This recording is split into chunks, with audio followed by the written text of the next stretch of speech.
Saluda a la iglesia con la paz del Señor. Vamos a leer de una manera unánime ahí en Mateo 28, los versos 19 y 20 a la voz de tres. Por 1, 2, 3.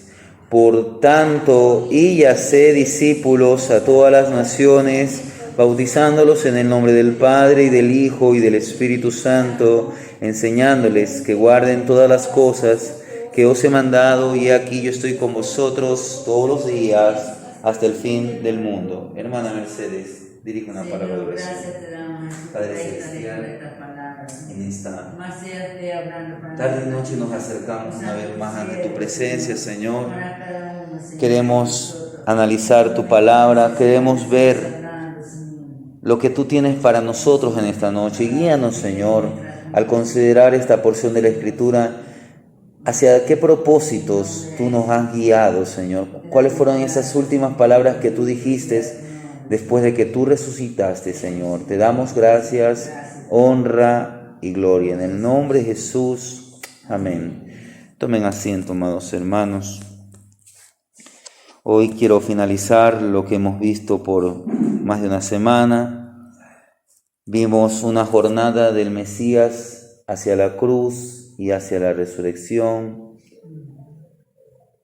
Y lamentablemente en los últimos años la Iglesia ha caído en una religiosidad, y más que una religiosidad, porque hemos descuidado muchas cosas de la vida cristiana.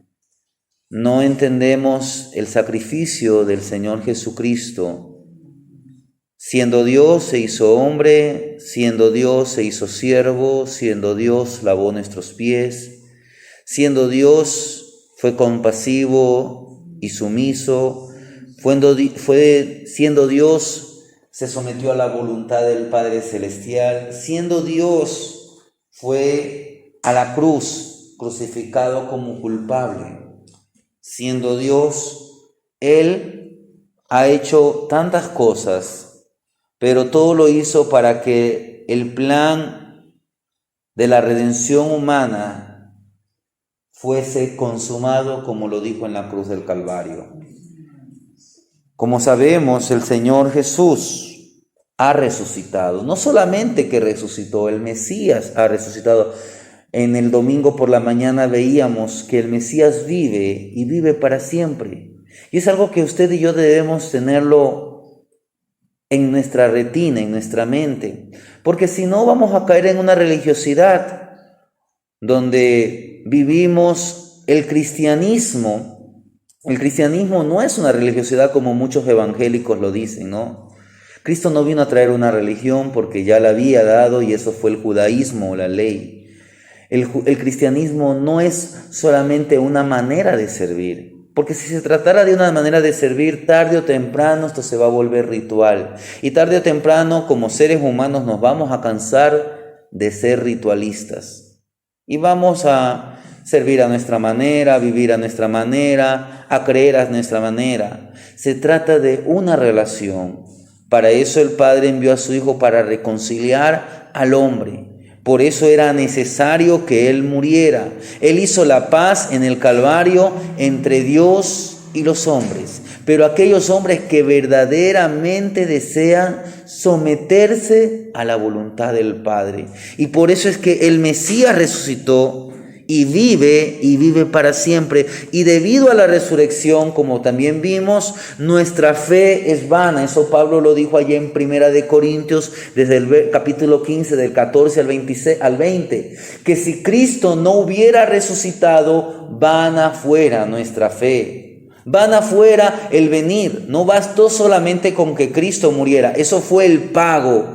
Pero su resurrección fue la consumación de la victoria. Consumó la obra en la cruz, pero la victoria se consumó en la resurrección. Y debido a la resurrección de Cristo, como decía, nuestra fe no es vana. Y esto es algo que nos invita a celebrar. No se trata solamente de celebrar, el domingo de Ramos, el domingo de resurrección, porque si no, usted solamente se congregaría esos días, o solamente en Navidad. No, no se trata de eso. No se trata solamente de venir a un templo a celebrar. Se trata de vivir una vida para que Dios sea celebrado, para que el Cristo resucitado sea glorificado.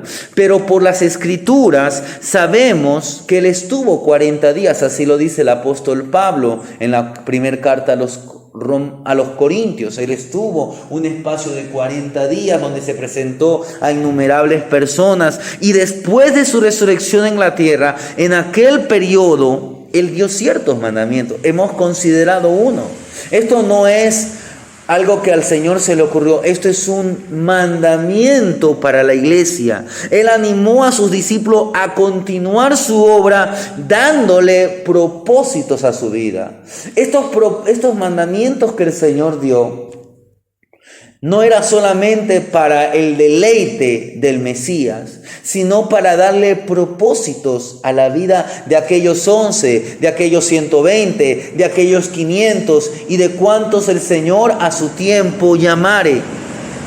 Luego de la resurrección, la Biblia dice que Él les dijo a aquellas mujeres que le dijeran a sus discípulos que vayan a Galilea, y fue ahí donde les dio lo que se conoce como la gran comisión que acabamos de leer, que es nuestra misión como iglesia. Esa es nuestra tarea principal y es parte de los maravillosos propósitos que Jesús ha trazado para su vida, para mi vida, para nuestras vidas como cristianos. Por eso es que quiero brevemente en este mensaje analizar 5 propósitos que el Mesías nos dejó a sus discípulos y nos dejó a nosotros como sus discípulos a lo largo de su vida ministerial. Esto no solamente fue después de su resurrección, sino que fue a lo largo de su vida aquí en la tierra, lo cual fue antes y después de su resurrección. Yo le voy a leer un pasaje que muchas veces ya lo hemos analizado, que ya lo hemos leído, que está en el Evangelio según San Juan capítulo 4. Dice los versos del 23 al verso 26, dice así: mas la hora viene y ahora es cuando los verdaderos adoradores adorarán al Padre en espíritu y en verdad, porque también el Padre tales adoradores busca que le adoren. Dios es espíritu, y los que adoran en espíritu y en verdad es necesario que adoren. Le dijo la mujer: sé que ha de venir el Mesías, llamado el Cristo. Cuando Él venga, nos declarará todas las cosas. Jesús le dijo: yo soy el que habla contigo. Mire, este es un pasaje muy conocido, muy meditado, tanto aquí como en muchos templos. Aquí vemos el encuentro de Jesús con la mujer samaritana. Y aquí usted ve al final que Jesús, Él le declara a esta mujer, primeramente le dice: yo soy, hablando de que Él era el Mesías, pero no solamente de que Él era el Mesías como muchos lo ven, como el Hijo de Dios, o como un ángel, o como un humano que no cometió pecado. No, Él era Dios que se había encarnado. Dios, por medio de su Hijo Jesucristo, está haciéndonos un llamado. ¿Cuál es este llamado? A ser verdaderos adoradores. Y este es el primer propósito. El primer propósito de usted, de mi persona, de la iglesia, es que nos ha hecho un llamado. El propósito de ser verdaderos adoradores. Por eso es que yo le dije hace un principio, esto no se trata de una religión.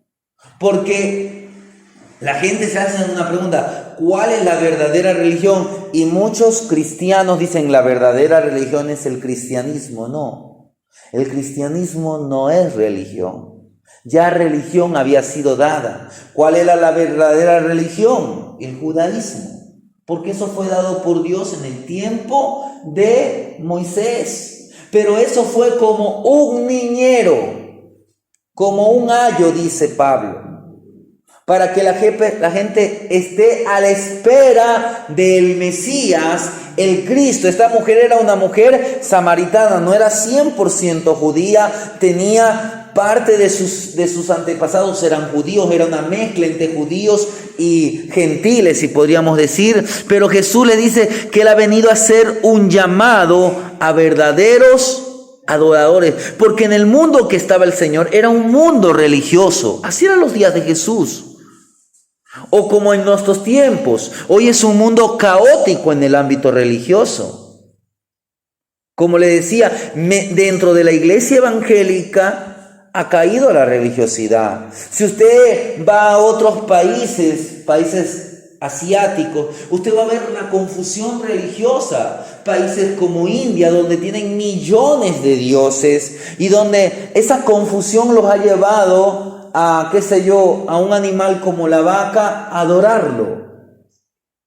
Donde usted va a ver santuarios animales, donde usted va a otros países donde la confusión religiosa ha llegado a extremos.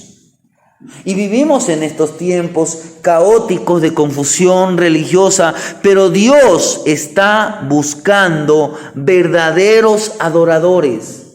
¿Con el propósito de qué? De entregar a Cristo su cuerpo, alma y espíritu. Pablo dice: os ruego por la misericordia de Dios que presentéis vuestros cuerpos en sacrificio vivo. Eso es una ofrenda.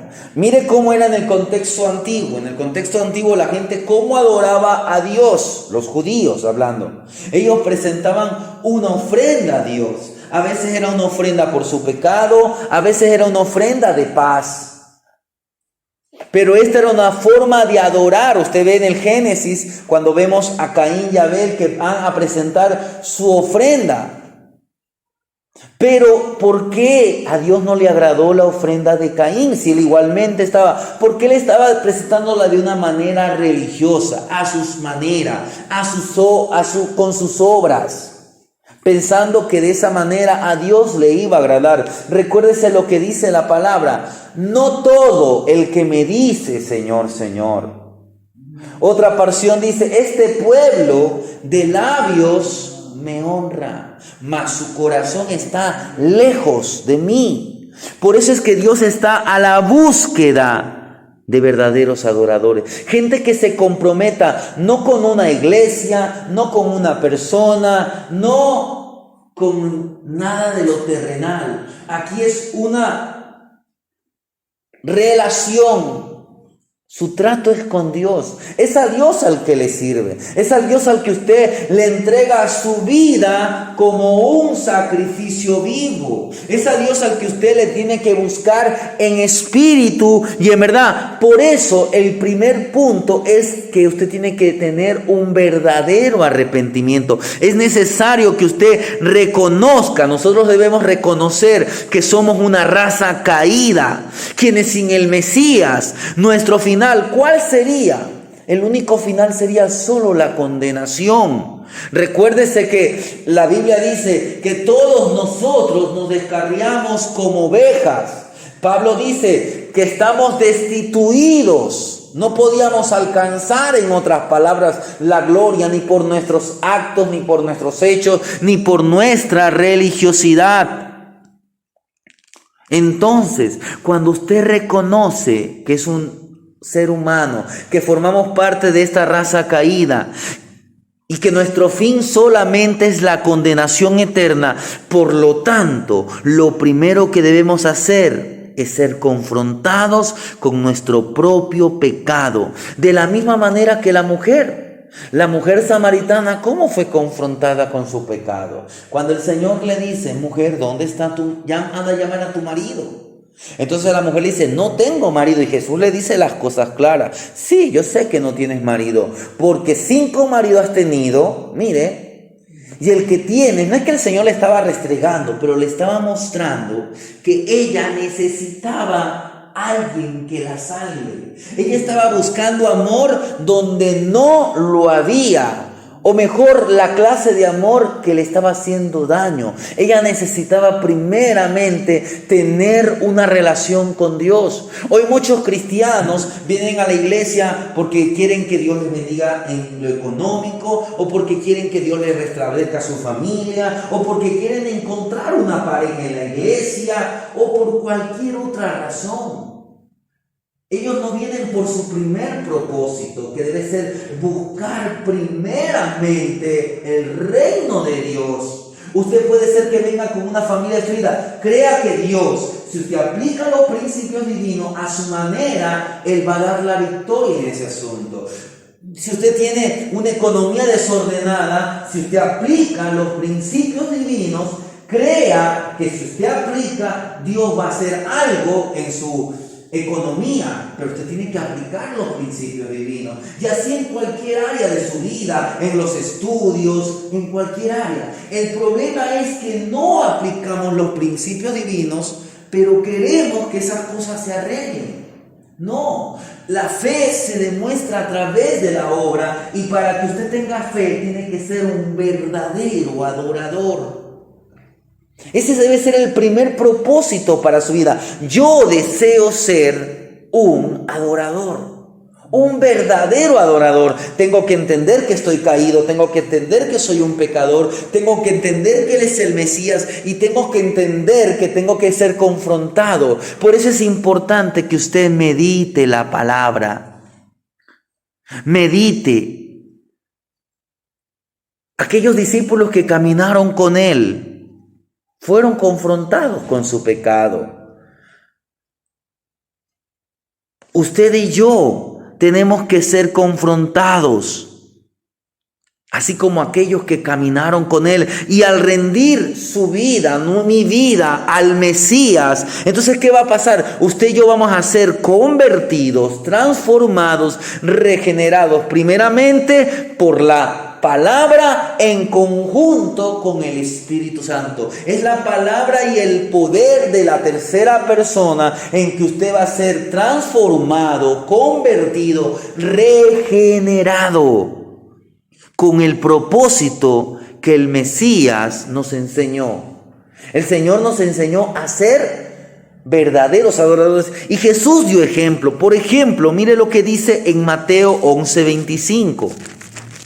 Dice así Mateo 11:25. Sabiendo Jesús los pensamientos de ellos, le dijo, estoy leyendo el capítulo 12, 11:25 dice: en aquel tiempo respondiendo Jesús dijo: te alabo, Padre, Señor del cielo y la tierra, porque escondiste estas cosas de los sabios y de los entendidos y las revelaste a los niños. Mire, Jesús dijo: te alabo, te adoro, Padre. ¿Por qué? Porque escondiste estas cosas de los sabios y las revelaste a los niños. Pero ¿dónde podemos ver la mayor muestra de adoración? La mayor muestra de adoración usted la ve en la cruz, porque Cristo venía como el Cordero de Dios. Con su sacrificio Él adoraba a Dios, pero también que mostraba su amor para con los hombres. Mire, su sacrificio era una ofrenda para Dios, porque recuérdese que debía haber un pago por nuestros pecados. Entonces, en primer lugar, que hemos visto que el propósito número uno es ser llamados o ser verdaderos adoradores. En segundo lugar, Juan mismo nos dice en el capítulo 1, verso 11 al verso 13, dice así: a lo suyo vino a redimir a la humanidad, y los suyos no le recibieron, Israel no le recibió, mas a todos los que le recibieron, a los que creen en su nombre, les dio potestad de ser hechos hijos de Dios, los cuales no son engendrados de sangre, ni de voluntad de carne, ni de voluntad de varón, sino de Dios. Mire, desde el segundo propósito, el propósito de ser parte de la familia de Dios. Mire cuán importante es que nosotros anunciemos el mensaje del Evangelio de Cristo. Por eso Él nos dijo: y por todo el mundo. Pero ¿por qué es importante? Porque aquí se hace una invitación a un arrepentimiento y a la conversión al Evangelio. Porque ese es el mensaje del Evangelio. Arrepentíos y convertíos. Viene usted a la conversión. ¿A qué? A pasar de ser criatura a ser hijo de Dios. Esa es la primera conversión. Si usted verdaderamente un día aceptó, no porque alguien aceptó, no por un propósito no de acuerdo, sino porque usted entiende que usted es un pecador, que usted sin Dios no vale nada, está condenado, entonces usted anhela ser salvo. Entonces usted, reconociendo eso, va a la cruz y acepta a Cristo como su Señor y Salvador. Pasa de ser criatura a ser hijo. Lo que pasó en la cruz, recuérdese lo que hablábamos el día viernes. El día viernes veíamos a aquel hombre que estaba al lado del Señor Jesús, aquel ladrón que se arrepiente. Él reconoció su pecado, lo reconoció a él como rey y le dice: acuérdate de mí cuando vengas en tu reino. Y Jesús le dice: hoy estarás conmigo en el paraíso. ¿Por qué? Porque pasó de ser criatura a ser hijo de Dios. El paraíso es para los hijos de Dios. Se nos invita a un arrepentimiento, a la conversión, a pasar de ser criaturas a ser hijos de Dios por adopción. Hijos que guardan obedientemente aquella ley que convierte el alma. El Mesías nos dio ejemplo. Recuérdese que Él es el unigénito Hijo de Dios, y como hijo fue un hijo sumiso a la voluntad del Padre Celestial. Eso lo hemos visto en estos mensajes que hemos traído. Fue un hijo sumiso. ¿Por qué? Porque fue a Jerusalén sabiendo que en Jerusalén Él iba a dar su vida. Fue hijo obediente. Lo vimos en el huerto de Getsemaní, cuando le dice al Padre: si es posible, pasa de mí esta copa, pero que no sea hecha mi voluntad, sino la tuya. Mire, el ejemplo de Jesús. De la misma manera nosotros debemos ser sumisos a la voluntad de Dios, la cual usted la va a encontrar revelada en la palabra. ¿Y qué vamos a hacer? La palabra nos va a guiar. Ahora usted y yo tenemos que hacer una cosa: negarnos a nuestra voluntad, permitir que el Espíritu Santo tome el control de nuestras vidas, que Él sea el Espíritu Santo quien tome el control de su vida. Entonces, ¿usted qué va a poder decir más adelante? ¿Qué podrá decir? Como dijo Pablo: ya no vivo yo, sino que ahora Cristo vive en mí. Pero primeramente usted tiene que ser hijo. Y Jesús nos enseñó quiénes son sus hijos. Mire lo que dice allá en Mateo capítulo 12. Mateo 12, desde el verso 46 al verso 50. Dice así: mientras él aún hablaba a la gente, he aquí su madre y sus hermanos estaban fuera y le querían hablar. Y le dijo uno: he ahí tu madre, he aquí tu madre y tus hermanos están afuera y te quieren hablar. Respondiendo él al que le decía esto, dijo: ¿quién es mi madre y quiénes son mis hermanos? Y extendiendo su mano hacia sus discípulos, dijo: he aquí mi madre y mis hermanos, porque todo aquel que hace la voluntad de mi Padre que está en los cielos, ese es mi hermano y mi hermana y madre. Mire, este pasaje a veces se lo discute porque parece que Jesús estaba como enojado con su mamá. No, lo que pasa es que en aquel momento su mamá estaba siendo, como decir, obligada, lo más probable, por sus hermanos. Porque se ha analizado ese pasaje y parece que los hermanos de Jesús como que se avergonzaban y lo querían sacar a la fuerza de aquel lugar. Porque estaba, creo que cerca de Nazaret, o estaba en la región de Nazaret. Y los hermanos de Jesús, como eran incrédulos, se sentían avergonzados. Entonces Jesús, entendió que la actitud que estaban tomando era la equivocada. Y al actuar así, no estaban siendo sus hermanos en el área espiritual. Ellos podían ser sus hermanos en la carne. Eran, se podría decir, sus medios hermanos porque él había venido de María, aunque verdaderamente él venía del Padre. María fue el instrumento. Pero aquellos que se habían criado con él casi más de 20 años, 25, 30 años, no sabemos cuántos años, no sabemos cuánta diferencia entre Jesús y el siguiente, que se entiende que era Jacobo. Pero lo que le quiero decir es que ¿quiénes son los verdaderos hermanos, hermanas? ¿Quién es la verdadera familia de Dios? Son los que hacen la voluntad de mi Padre. Entonces, mire, ¿qué nos está mostrando? Que esta es una característica.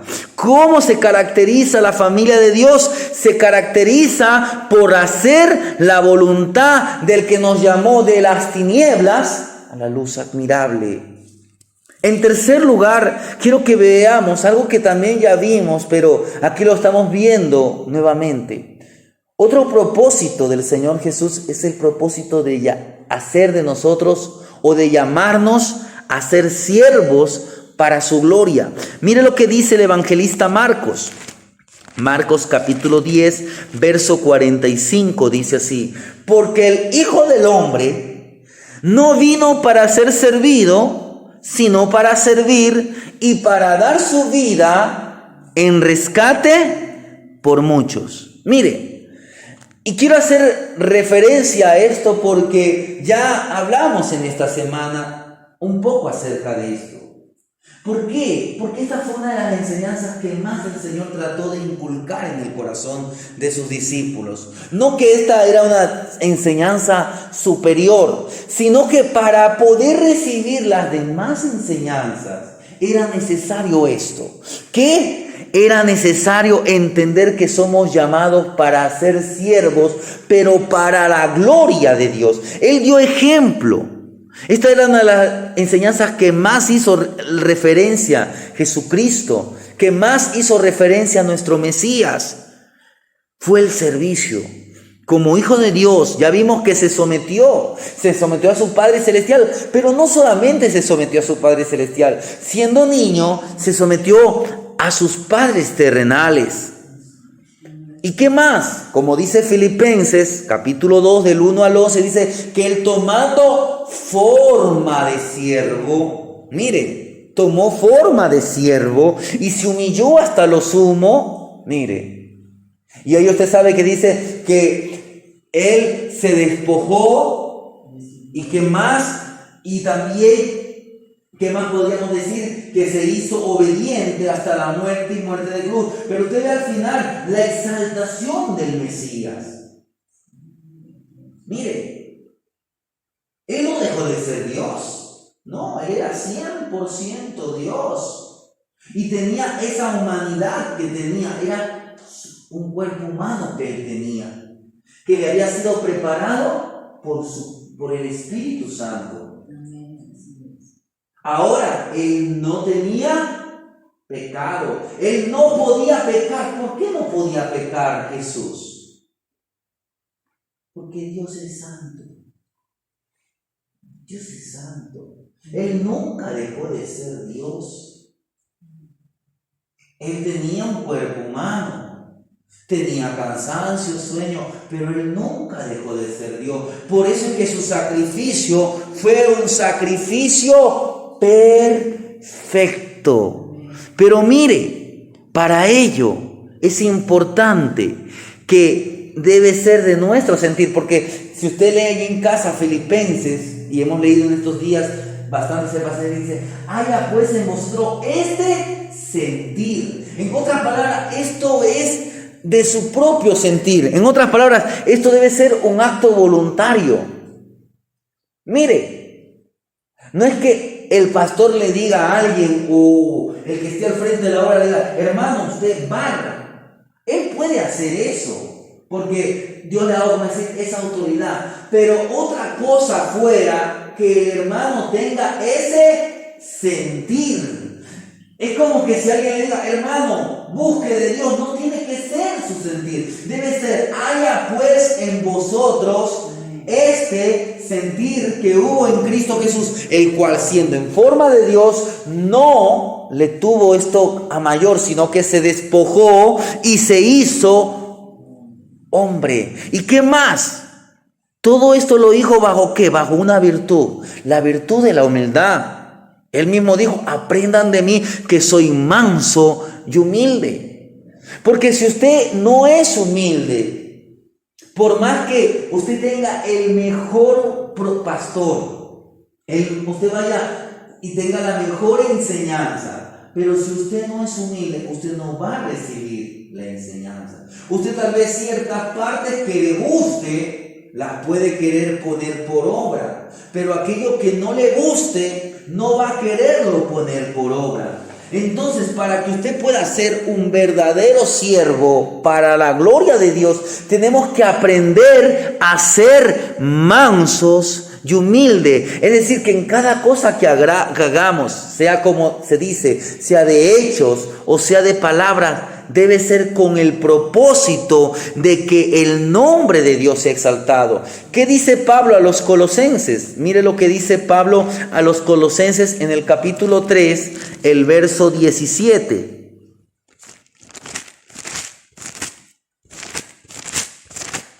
Colosenses 3, 17.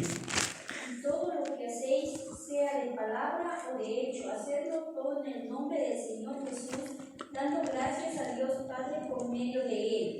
Mire, todo lo que hagamos tiene que ser hecho, ¿para qué? Para que en todo sea hecho para el nombre del Señor y para dar gracias a Dios Padre por medio de la persona de Jesucristo. En otras palabras, para que en todo el Padre, el Hijo y el Espíritu Santo sea glorificado.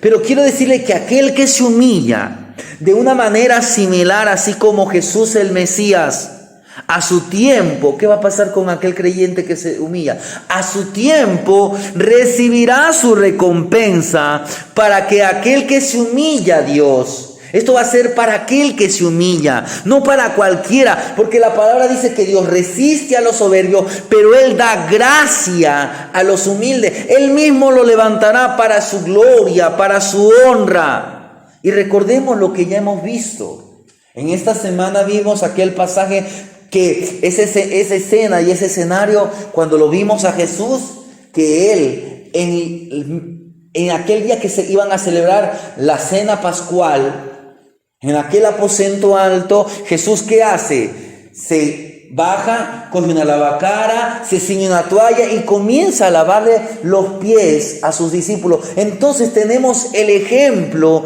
del Mesías que lavó mis pies. Veamos el cuarto propósito. Mire lo que nos dice Mateo 16, 24.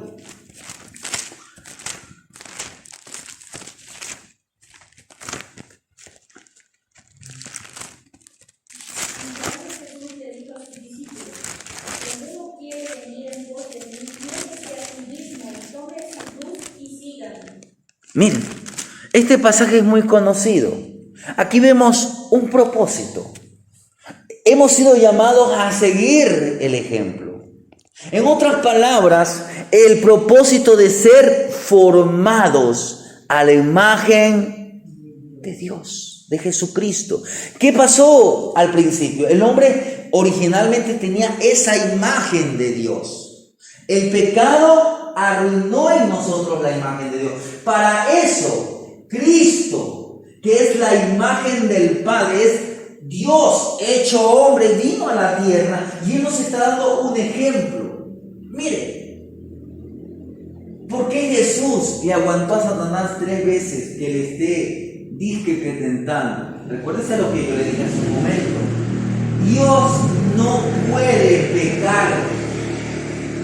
Dios no puede pecar. Es decir, que Él no iba a pecar. Ahora, ¿qué es lo que hizo Satanás? Tratar de que Él se saliera de la voluntad. ¿Por qué? Porque recuérdense que Jesús era Dios. y Él podía hacer su voluntad. Pero recuérdese que Él vino ¿a qué? A cumplir la voluntad del Padre, que también es Dios, Padre, Hijo, Espíritu Santo. Pero ¿qué pasa? Satanás trató de tentarlo y Jesús utilizó las Escrituras. Pero todo eso, ¿para qué está? Está como testimonio para nosotros, que sí podemos pecar, que sí pecamos, que sí cedemos a la tentación. Pero si nosotros nos humillamos, tomamos forma de siervo, primeramente, como ya vimos, nos arrepentimos, entendemos que debemos ser verdaderos adoradores, rendimos nuestra vida, nos humillamos y comenzamos a seguir, como dice, si alguno quiere seguirme, niéguese a sí mismo, tome su cruz y sígame. Entonces, ¿qué va a pasar? Usted y yo vamos a ser formados a la imagen, porque el amor de Dios expresado, demostrado a través de Jesucristo, tiene el poder para transformar a todo aquel que cree en el mensaje de la cruz. Y así, ¿qué va a pasar? Así vamos a ser formados, así va Él formarnos a la imagen y que a la semejanza del carácter de Cristo. Por lo cual es indispensable que usted y yo nos neguemos a nosotros mismos, como lo dicen las Escrituras, que tomemos la cruz y le sigamos voluntariamente. ¿Qué significa tomar la cruz? ¿Qué significa? Significa que usted y yo íbamos a una muerte segura y que nuestra única esperanza estaba en el poder de la resurrección, porque Jesús tomó su cruz. Recuérdense lo que vimos el miércoles, el día viernes. Dice que a Él le hicieron cargar la cruz. ¿Y cómo estaba su espalda? Lacerada, había sido golpeada, estaba ensangrentada, y Él llevó el peso de la cruz. Recuérdense que vimos que hasta cierto punto tal vez Él avanzó, ya sus fuerzas humanas ya no podían. Le dijeron a un hombre llamado Simón de Cirene. Pero llegando al lugar, Él fue crucificado en aquella cruz que iba a cargar. Entonces, ¿usted qué tiene que ir? Tomar su cruz y seguirle. ¿Para qué? Para que su yo sea crucificado. Para que ya no viva yo. Eso es negarnos a nosotros mismos. ¿Pero con qué? Con el propósito de que nosotros aparezca, salga a luz la nueva criatura en el poder de la resurrección. Y un día, no solamente que seamos nuevas criaturas espirituales, sino que un día seremos resucitados semejantes a Él en su resurrección. Ese es el poder. Un día vamos a ser semejantes al Señor en su carácter. Tal vez usted dice, yo tengo mal carácter. Rinda su vida al Señor. Al rendir nuestra voluntad a Dios, entonces ya no vivirá el yo, sino que ahora Cristo vive, reina en nuestras vidas. Entonces, hemos sido llamados a ser transformados por la palabra de Dios. Hemos sido llamados a ser transformados por el Espíritu de Dios. Seamos nuevas criaturas que demuestren el fruto del Espíritu Santo. ¿Qué dice 2 de Corintios 3:18? Dice 2 de Corintios 3:18.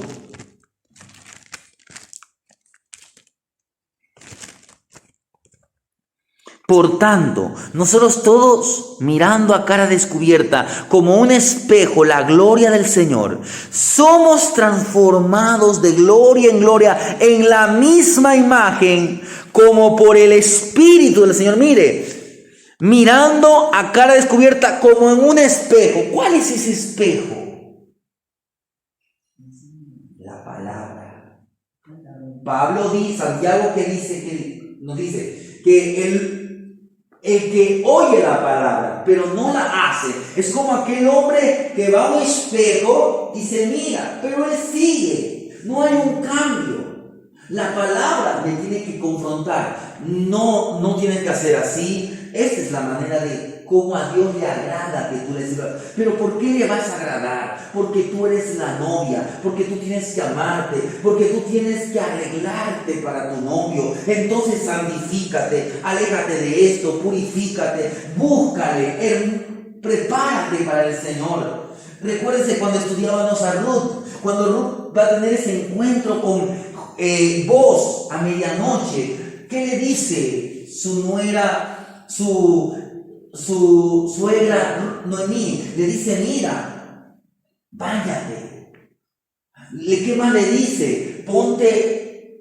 Cámbiate de vestimenta. ¿Qué más le dice? Úngete. Asimismo, cuando usted permite que la palabra de Dios como un espejo nos haga ver nuestras debilidades, entonces vamos al del Espíritu Santo. Le vamos a decir, yo no puedo dejar esto. El yo todavía sigue dominando en mí, pero ya no quiero que viva el yo, sino que Cristo viva en mí. Quiero dejar esto y esto y esto. Entonces el Espíritu Santo comienza a actuar por la palabra, pero tiene que empezar que usted tomando la decisión. Entonces, ¿qué va a pasar? Vamos a dejar todas esas obras de la carne y va a aparecer las virtudes del fruto del Espíritu Santo, que Pablo nos lo dice allá en la carta a los Efesios, que diga en la carta a los Gálatas: amor, gozo, paz, paciencia, benignidad. Entonces vamos a ser nuevas criaturas. Pablo le dice a los hermanos de Éfeso, en el capítulo 4, el verso 22 al 24, dice así: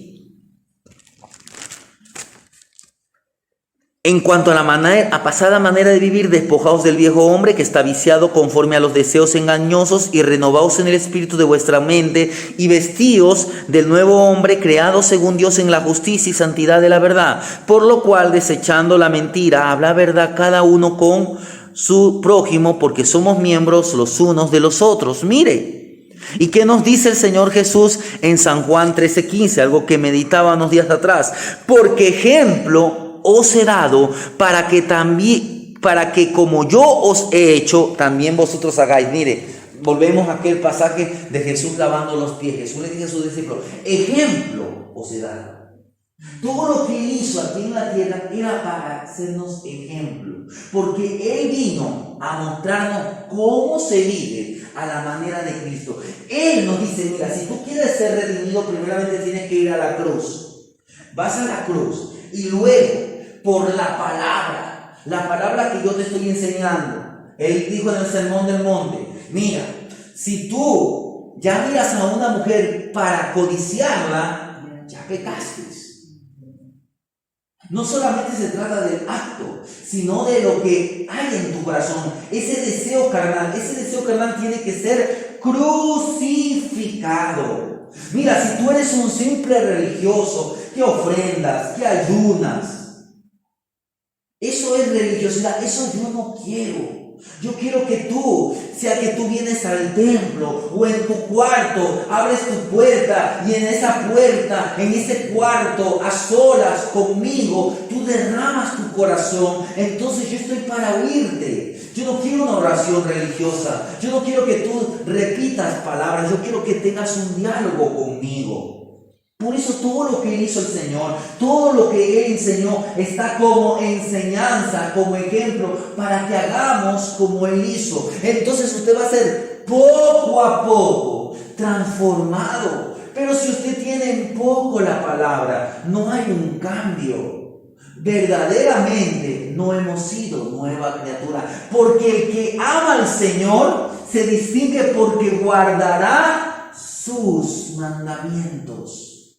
Y por último, ¿cuál es el último propósito que el Señor nos dejó? Mire lo que nos dice, volviendo al pasaje original, Mateo capítulo 28. Ahí usted encuentra el último propósito, el propósito de hacer discípulos. Mire, el propósito de hacer discípulos. Que dice Marcos desde el verso, que Mateo desde el verso 16, verso capítulo 28, dice: pero los 11 discípulos se fueron a Galilea, al monte donde Jesús les había ordenado. Y cuando le vieron, le adoraron, pero algunos dudaban. Y Jesús se acercó, les habló diciendo: toda potestad me es dada en el cielo, en la tierra. Por tanto, id y haced discípulos a todas las naciones, bautizándolos en el nombre del Padre, del Hijo y del Espíritu Santo, enseñándoles que guarden todas las cosas que os he mandado. Y aquí yo estoy con vosotros todos los días, hasta el fin del mundo. Ahí usted ve el último propósito, el propósito de hacer discípulos. Aquí finalmente llegamos a la gran comisión, lo cual es la misión de la iglesia en la tierra. ¿Cuál es la visión de la iglesia? Todo lo anterior, los 4 aspectos anteriores tienen que ver con la visión de la iglesia. Ser verdaderos adoradores, ser parte de la familia de Dios, ser siervos para su gloria y ser formados a la imagen de Cristo. Esto significa lo que Jesús dijo en aquel sermón del monte: vosotros sois la sal. Vosotros sois la luz. ¿Y quién es la verdadera luz? Cristo. Entonces, cuando usted es formado a la imagen de Cristo, usted llega a ser luz. Cuando usted llega a ser formado a la imagen de Cristo, usted llega a ser verdadera sal. Usted llega a ser verdaderas cartas abiertas. Mire, en estos 5 propósitos vemos la visión y la misión de la iglesia. La misión el Señor siempre se la recalcó. Él vino a predicar el Evangelio. Le está dando ejemplos de cómo se predica el Evangelio. Es un llamado. No tenemos que decir: ay, que usted es buena persona, que usted es bueno que cambie de religión. No, el Señor lo que dijo: arrepiéntanse. ¿Por qué? Porque son pecadores. Conviértanse. Vengan a la verdad, no a una religión. Entonces, mire, estamos viendo la visión y la misión de la iglesia. Nuestra misión es hacer discípulos. Pero para poder cumplir eficazmente esta tarea que es de suma importancia, es indispensable algo. No una cosa. Es indispensable una persona. La persona del Espíritu Santo.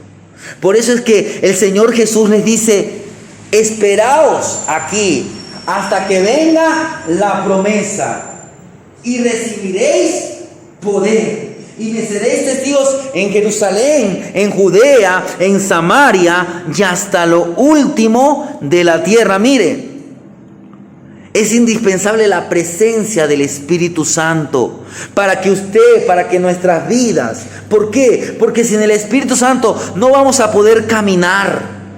El Señor nos dice, y Pablo nos dice: andad en el Espíritu y no satisfagáis. Pero cuando usted viene a Cristo, el Espíritu Santo viene como sello. Entonces usted tiene que ahora anhelar caminar, anhelar ser lleno del Espíritu Santo, anhelar experimentar el bautismo en el Espíritu Santo, porque esto nos va a permitir exponer el Evangelio de Cristo como testigos fieles. Usted y yo no vimos a Jesucristo, pero si usted tiene el Espíritu Santo, usted podrá saber que no está solo. No está solo. Hay una persona que mora dentro del corazón de cada cristiano. Cuando usted peca, además de que usted tiene una conciencia, usted sabe que está pecando contra Dios, que usted está entristeciendo al santo ser que habita en el corazón de un cristiano. Pero lamentablemente muchos cristianos están rechazando. No solamente que entristecen, y tengan mucho cuidado con rechazar a la persona del Espíritu Santo, porque quien rechaza al Espíritu Santo blasfemia contra el Espíritu Santo y ya no queda salvación, sino una tremenda expectación de condenación y juicio. Por eso es importante que usted anhelemos. Empezamos con ser verdaderos adoradores.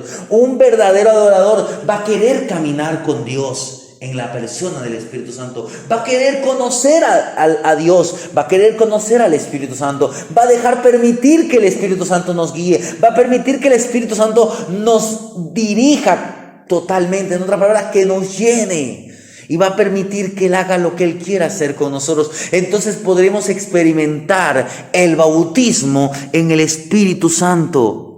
Recuérdese que el propósito de hacer discípulos es nuestra tarea principal. Es la tarea de toda la iglesia. Hemos sido sellados con el Espíritu Santo, pero debemos anhelar más de su presencia. Es decir, que en todo Él nos dirija, que seamos llenos de su palabra, que sea dándonos Él las palabras.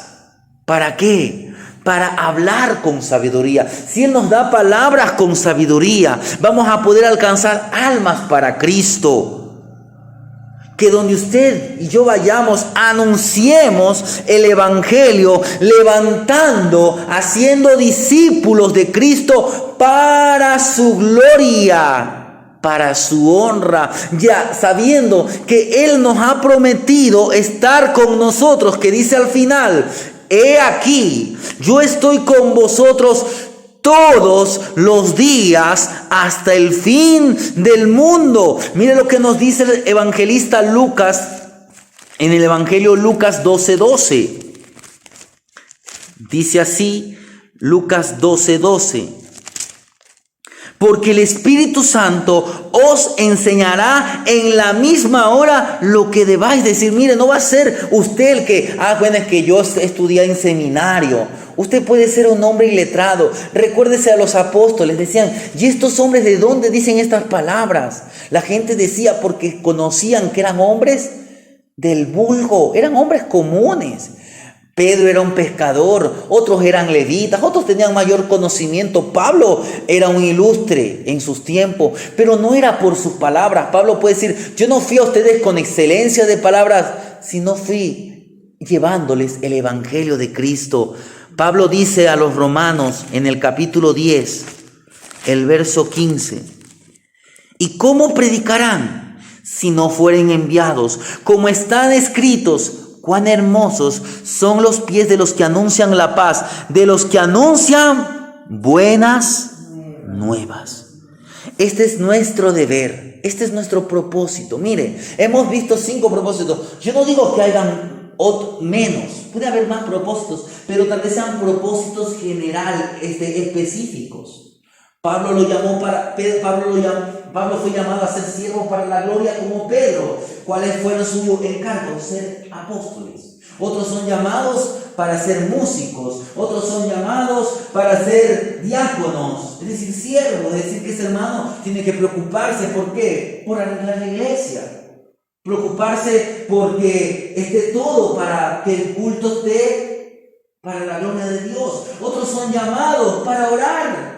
Otros son llamados para predicar, pero todos tenemos un propósito en la obra de Dios, y estas y hacer discípulos. Usted puede predicarle la palabra de Dios a cualquier persona, pero para eso necesitamos al Espíritu Santo. Para concluir, la jornada del Mesías rumbo hacia la cruz y la resurrección nos debe impactar y nos debe hacer reflexionar cuán sumisos y cuán compasivos estamos siendo. Debe hacernos reflexionar y debemos anhelar que ser siervos de Dios para la absoluta gloria de Dios, y por eso debemos rendir toda nuestra voluntad al que vive y al que vive para siempre. Porque si valoramos el inigualable sacrificio del Mesías, ¿quién es el que pagó el pago? Él dio el pago. Él dio su vida como un sacrificio. Él es el pago al precio de nuestra redención, quien proclamó victoria desde siempre y para siempre. Y asimismo, Él nos da una vida llena de maravillosos propósitos. Cuando usted y yo seguimos sus propósitos, ¿qué va a pasar? Vamos a aprender cómo ir de triunfo en triunfo. Vamos a caminar de victoria en victoria. Y como dijo Pablo, vamos a conocer más su gloria y más gloria, sabiendo que en el poder de la resurrección somos más que vencedores. Amén.